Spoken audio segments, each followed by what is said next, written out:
Hi everyone, this is going to be a tutorial on color theory basics, how to use it, how it's used in popular media, all those fun things. For the sake of this video, we're going to be working in an RGB color wheel. RGB is basically what you're going to be using if you are doing digital media. You can do CMYK, that's usually used for printing. We're not going to go into that just because it's a little more complicated to understand because it's the way that color works as a form of light. And that's just a lot if you're starting out. So we're going to start with RGB. It's going to be what's most familiar to you. You know, RGB is where if you mix blue and yellow, you get green. CMYK is not quite the same. So, before I get into the nitty gritty, I'd want to give you some examples of good color theory, how it's used, why it's important, what the point is, right? Because, sure, you've been told, okay, use color theory, use complementary colors, like if you've taken a basic art class, but why does it matter? That's what we're going to start with. So, if you've ever seen the John Wick movies, you have seen how phenomenal their lighting and color specialists are. They really just kill it in these movies every time. They tend to use analogous and complementary color schemes. You'll see a lot of reds and greens. You'll see a lot of yellows and greens. I mean, just some vibrant, gorgeous colors in every scene. It makes it feel very, out of this world. It is frankly incredible. The reason it works, I would say that this one down here is a perfect example. John Wick is always like this, silhouette of black. Everything about him from head to toe is black. And so what this allows them to do when they give these super vibrant backgrounds is it makes it super clear what you're supposed to be looking at, which is John Wick. So when you're looking at this image, your eye goes straight to this. Secondarily, it'll go to these people. And that's because there's huge contrast in the colors, right? And they do this over and over again because a lot of the people in John Wick are wearing black and white suits, right? So it just really works. And you'll see they do it here where he's like this dark figure with just blue background. So we'll kind of come back to these to say what exactly these color schemes are. But that's how they use it in film, is they use it to tell your eye where to go. It's super important when you do art, and I can make another video about this, to make it obvious what you're supposed to look at. I'm sure you've probably looked at something before and not, your eyes won't settle, you don't really know what you're supposed to look at, what's the focal point. The John Wick movies and movies in general are amazing at telling your eye, this is what I want you to see. And you'll see that across many movies, but John Wick just happens to be a phenomenal example. Here are some other examples of good color theory usage when using even just bright, vibrant colors, which I know can be kind of hard for some people to work with, right?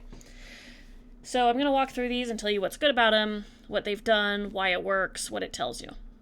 I really love this one because we'll talk about this in a little bit, but we have 3 colors, 2 of which are muted, and one of them is just bright. And you'll notice that, we'll talk about the type of color scheme this is, but if you look over here by my color wheel, look at this little rectangle where it is on the thing. So we go from there, across the way, and a little bit. This is almost what we'll call a split complementary. But what works about it is that red and green are very complementary, the red and blue is this red and green is more like a red and yellow, but these look good together. These look good together. These look good together. It's great. But what it does is it tells you where to look, which is what matters. Is the background's muted, the red is muted, the headdress is saturated and almost neon. Next to it, we have this great monochromatic color scheme. You might envision monochromatic meaning black and white. What it means is you choose one hue and you only work within that hue. So it's not just black and white, it's also if your picture is all shades of red, like this.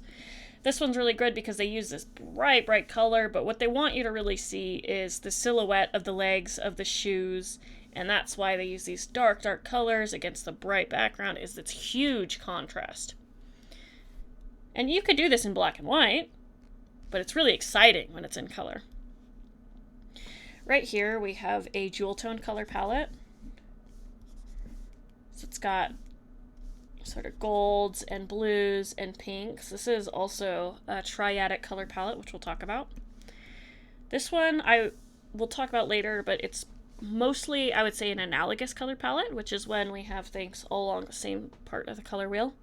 This one's really great because the background is quite bright, but he is sort of has this really clear silhouette because of how dark his hair is. It kind of creates this great shape around him as almost like a veil. This one's really good use of black with color, sort of like we talked in John Wick, because we want your focus to be her face, and we have surrounded it with black hair, whereas everything else is beautiful saturated colors. This one's also really great because the background, the blue, is actually a muted blue, and then the red here is just bright as can be. It tells you what it wants you to look at. This one makes me think of the Backrooms, which is part of why I put it in here, is that's a great example about how sort of those yellowy greens, when they're muted, give this sort of weird vibe, can be kind of creepy, and it's very clear here that this image, while being almost all the same color, has a very clear, readable atmosphere to your viewer, right? It's creepy. This one has a beautiful warmth to it. I mean, not only does it have good shapes, which is not what this video is about, but it's a great analogous color palette. All yellows, just gorgeous. It's warm, it's inviting. We like it. This is an image that I always like to use when I'm talking about color theory because it's such a great example. We have this bright red. I mean, it is this beautiful bright coral, right? And the complementary color of this, because this is a complementary color scheme, would be blue. That's kind of intense on your eyes, right? So what they've done is they've muted that blue closer to here, somewhere in between those, right? To create this back here. And what's great about that is it tells you, hey, I want your eye to look at the red clouds and I want your eye to look at this big black silhouette. And the blues and the reds aren't competing, which is super important. So now that we've talked about how that's used, what it looks like, why it matters, let's go into those very basics. I'm not going to cover primary and secondary colors because if you've taken a basic art class, you know that. And to be fair, those are just forms of the palettes we're going to talk about today. So let's start with analogous. Analogous is just when things are sort of right next to each other on the color wheel. So that would be like if I took this red and I took an orange and I took a yellow. Or even if it's a little tighter, where it's like all these pinks. It could also be blues, greens, yellows, right? Colors that we are sort of grouped together on our color wheel. So it's pretty basic. When we go back to our John Wick examples, there are a lot of analogous color palettes here, even though you might not think so. This one, for example, it's got blues, it's got purples, it's got pinks. That's analogous. It's a beautiful color palette, and him in his black and white suit stands out beautifully against it. Here, oh look, all of these are just green, different kinds of greens. Greens, green, green, green. Even this white has a green cast to it, like green. And it's similar here. This is mostly green, although you'll see in here there is a hint of a complementary palette. It's mostly just this, but see how their faces? That's red. The undertone of his suit, red. So you might not notice that, but it's actually complementary. This one I would say is closer to analogous because we've got greens and oranges and yellows, right? Oh, that green is not, there's a good green. So I'd say that's probably closer to analogous, but you could also argue, because there is a lot of red in here, that this is complementary. They use a lot of green and red in John Wick movies. This is definitely analogous. I mean, we have yellows and browns and oranges and creams, and they're all sort of in the same thing. It gives this very warm, loving thing, which is perfect for the scene, clearly well thought out. It's like one of the few shots in these movies that is actually so bright and clean and clear, and that's because he's having this sweet moment, you know, about the dog. This is definitely analogous. I mean, look at all these blues. So many blues. Only blues. Even the blacks are blue. None of it's actually not blue. So, yeah, that's pretty common usage there. And I would say that this one in this corner right here is also analogous because we've got yellows and these browns have orange undertones. It's all sort of in the same family. Same thing with this one. That one I probably don't need to explain. Same here. Next off is probably the one you have heard the most about, which is a complementary color scheme. That's when we use colors that are on opposite ends of the color wheel. So it'd be like yellow and blue. Let's start with that. So I got this bright yellow and bright blue. Now you can use these next to each other depending on the type of illustration you're doing. It might be the vibe you want. So there's nothing wrong with that. But if you're looking for good composition with your use of color, it can be really cool to just choose what one you want to be like bright and to stand out, and then choose what one is less important. So if I want the yellow to really pop, then instead I'm going to do a grayed down blue. And what that tells my eye is, look at the yellow, it's so neon and bright. It's just like, ta-da, right in your face. And the opposite is true as well. I mean, if I dull this down, your eye is going to be drawn to the blue. So we can use it as a compositional tool to tell the eye where to go. And that's sort of a consistent pattern of what you can do with color. A really popular scheme, and I've already brought it up a few times, is going to be red and blue. And we talked about it, we already do. When you do that dulled blue, it really makes the red just look gorgeous. It's super appealing to the eye. This is one of my favorite ones. I think it's great for atmosphere. Really is unique. And another version of a complementary color scheme that we can do is called a split complementary. So instead of just going right across the pond, we're going to take the colors that are right next to it. Kind of depends on what color wheel you're using, because some of them don't have quite this many sections. So you have like all these little ones. So in some color wheels you'd use these two, these ones. For this sake, that's what I'm going to do, because like this is really close. It'll still look cool. But so basically what I'm saying, to make this more clear, this is my main color. Instead of using this, I'm going to go here and here. I'm going to make a little woo woo woo, little triangle. And let's see what that does, what that looks like. This is really cool to look at. This is really interesting, but it's a little weird, right?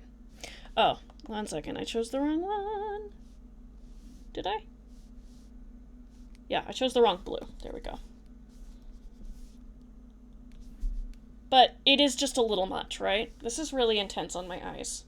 I'm going to say I want the red to be colorful, right? But maybe if I dull these down, maybe if I mess with like, maybe this one's lighter, maybe this one's darker, then suddenly this starts to look a lot more appealing. And what if I change this red just a little bit? What if I made it slightly more coral? Ooh, now that's a color palette I've seen before.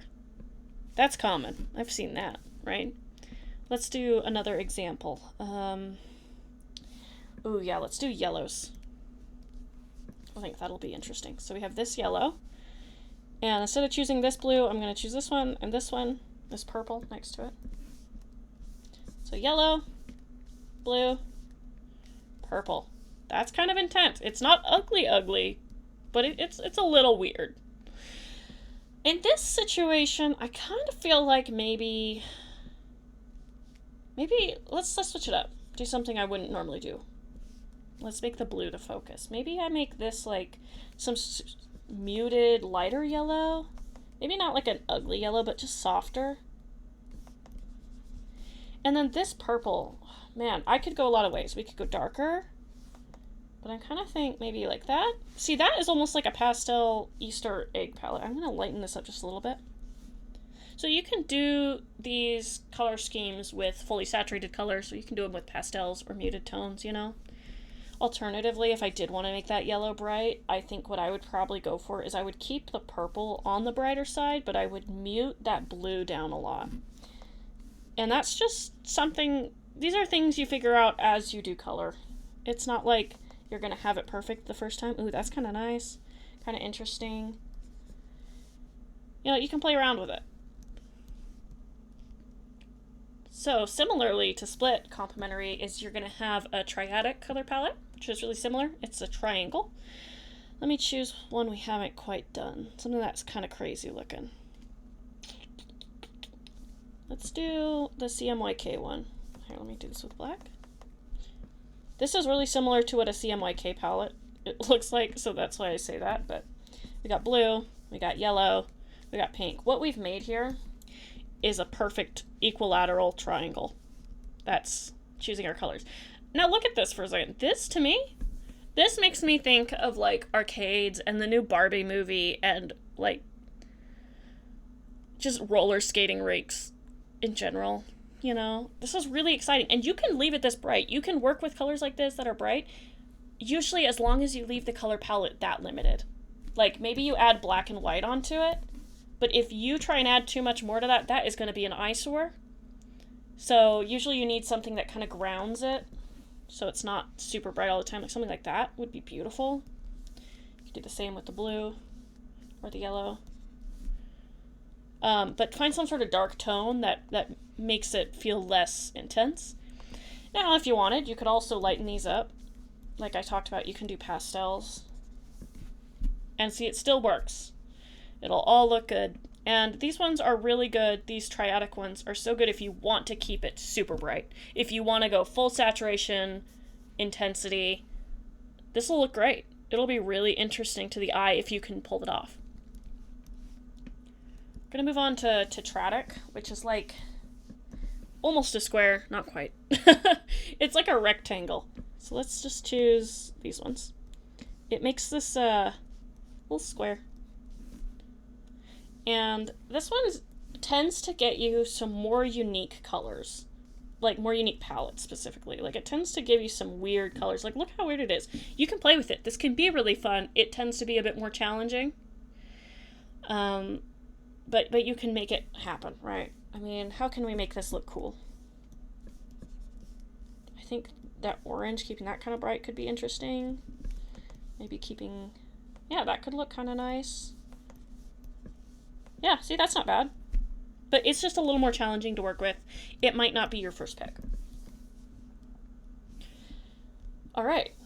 I think we've covered a lot of those. I don't really need to go over monochromatic because that's just basically if I were to do this. And you see I'm picking colors that are on that same hue. So it's not super important to cover per se. So yeah, these are some of those basic shapes you can use to pick color palettes when you don't know what the heck you're doing. And a way this can apply to is if you're drawing a character, right? And say the character is like, is brown. Okay, your character's brown. Brown is a form of orange. You're like, I don't know what to do. To put for the background, to put for their clothes, to make it look really good. And you're like, this doesn't look right. And you're like, this looks kind of weird. I don't know. You can't quite figure it out. Well, then use this. We can do a complementary thing right here. We can choose a blue. And this is going to look ugly like that. But maybe I can say, oh, maybe I go a lighter version of the blue. That's quite pretty. Blue and brown go together well. You could also split complementary it, right? Go to the sides here. And, ooh, we love a good mint with a brown, especially if I lighten that up. Beautiful. So you're going to play with how dark and light something is, how muted or saturated it is, to help you pick what do you want to pop. So, like, if I use this with the brown as the base color, that blue would stand out. Usually the way I use this is by putting a little highlight in the eye. That's a complementary color of the eye, so brown eyes. Brown eyes I have to shade with oranges anyway, so it'll probably look kind of like this. Say that's a pupil that's on its side. Like, this is not, then I would pull in a highlight that's this color because it would just look really interesting to the eye. So I say we've probably covered the basics of what you might need to know. And if you have any questions, just feel free to ask me. I can go into depth on any of this. This was just try to get you through the bare minimum of what's out there, what your options are, to teach you some basic skills you can just try using and giving you ideas of how you can use it for composition.